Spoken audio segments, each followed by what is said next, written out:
አብዛኞቻችሁ ይህንን ታሪክ ሰምታችሁታል። ነገር ግን እስኪ ዛሬ ላስታውሳችሁ።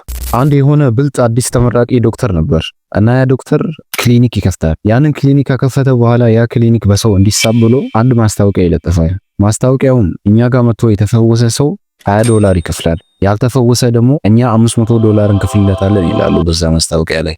ከዛ በኋላ አንድ ብልጣ ልጅ ያንን ማስታወቂያ ያየውና በቃ ይሄማ አሪፍ እድል ነው ብሎ እዛ ክሊኒክ ይገባል። ከዛ በኋላ ከዶክተሩ ጋር ሲገናኝ እንደዚህ ይለዋል፣ ዶክተር ምላሴ መቅመስ ተሳነው፣ ምንም ነገር ስበላም ስጠጣም ምላሴ ምንም ነገር አይቀምጽም ይለዋል።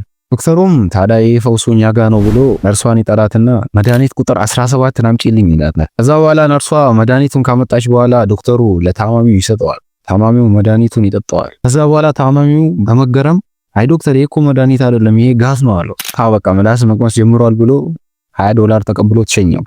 ከዛ ልጁ ይናደድና ሁለተኛ ቀን ይመለሳል ዶክተሩ ጋር። ሁለተኛ ቀን ደግሞ እንደዚህ ይለዋል ዶክተሩ፣ ዶክተር ምንም ነገር ማስታወስ አቃተኝ፣ የማስታወስ ችሎታዬ ሄዷል ይለዋል። ዶክተሩ እንደገና ፈውሱ እኛ ጋር ነው ብሎ ነርሷን ይጠራትና መድኃኒት ቁጥር 17 አምጪልኝ ይላታል። ሰውየው ይደነግጥና አይ መድኃኒት ቁጥር 17 ጋዝ አልነበር እንዴ ይለዋል ዶክተሩ። ዶክተሩም በቃ ተሽሎሃል ሚሞሪ ያውና ፋስት ነው ብሎ $20 አስከፍሎት ይሄዳል። ልጁ በጣም እልህ ይዘውና በሶስተኛ ቀን ይመለስለታል ዶክተሩ ጋር። ዶክተሩ እንደዚህ ይለዋል በሶስተኛ ቀን፣ አቦ ዶክተር በአሁኑ ደግሞ አይኔ ጠፋ ማየት አልችልም ይለዋል።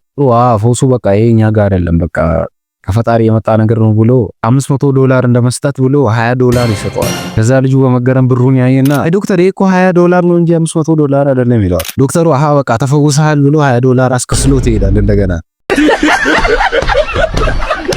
ወይኔ አይ ዶክተር። ይህ ታሪክ ካዝናናችሁ ለጓደኞቻችሁ ሼር አድርጉ፣ በዛው ይህን ቪዲዮ ላይክ አድርጉ።